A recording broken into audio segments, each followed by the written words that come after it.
പ്രധാനമന്ത്രിയെ പുകഴ്ത്തിയുള്ള ഡോക്ടർ ശശി തരൂർ എംപിയുടെ ലേഖനം പങ്കുവച്ച് പ്രധാനമന്ത്രിയുടെ ഓഫീസ്.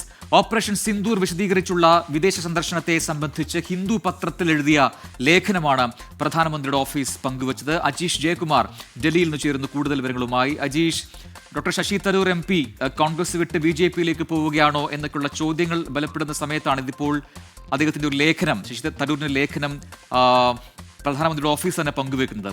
എന്താണ് അതിന്റെ കൂടുതൽ വിവരങ്ങൾ? പ്രജൻ പറഞ്ഞതുപോലെ തന്നെ അങ്ങനെ പല ഊഹാപോഹങ്ങളും നിൽക്കുമ്പോഴാണ് വീണ്ടും തരൂരിന്റെ ഭാഗത്ത് നിന്ന് ഇങ്ങനെ ഒരു പ്രകോപനം ഉണ്ടാവുന്നത്. ഹിന്ദു ദിനപത്രത്തിൽ എഴുതിയ ലേഖനത്തിലാണ് തരൂർ മോദിയുടെ പ്രവർത്തന രീതിയെ വാനോളം പുകഴ്ത്തുന്നത്. പ്രധാനമന്ത്രിയുടെ ചലനാത്മകതയും കാര്യശേഷിയും രാജ്യത്തിന് മുതൽക്കൂട്ടാണ്. മോദിയുടെ പ്രവർത്തനങ്ങൾക്ക് കൂടുതൽ പിന്തുണ വേണം.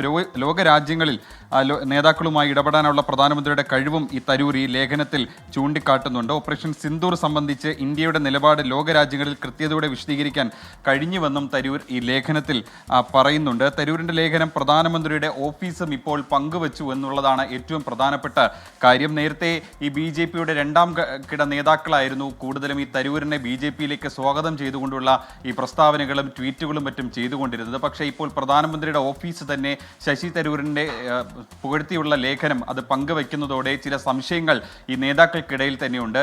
ഈ കോൺഗ്രസിന്റെ ഹൈക്കമാൻഡിലെ ഒരു ഭാഗം നേതാക്കൾക്കിടയിൽ തന്നെ ശശി തരൂരിനെ പുറത്താക്കണമെന്നുള്ളൊരു അഭിപ്രായമുണ്ട്, ഒരു നിലപാടുണ്ട്. പക്ഷേ തരൂരിനെ പുറത്താക്കി ഒരു രക്തസാക്ഷി പരിവേഷം നൽകണ്ട എന്നാണ് ഹൈക്കമാൻഡിന്റെ ഒരു തീരുമാനം. എന്തായാലും ശശി തരൂർ ഈ പ്രകോപനം തുടരുന്നൊരു സാഹചര്യത്തിൽ ഹൈക്കമാൻഡ് എന്ത് നിലപാടെടുക്കുമെന്നുള്ളതാണ് ഏറ്റവും പ്രധാനപ്പെട്ട കാര്യം. യെസ്, അജീഷ് ജയകുമാറാണ് വിശദാംശങ്ങൾ നൽകിയത്.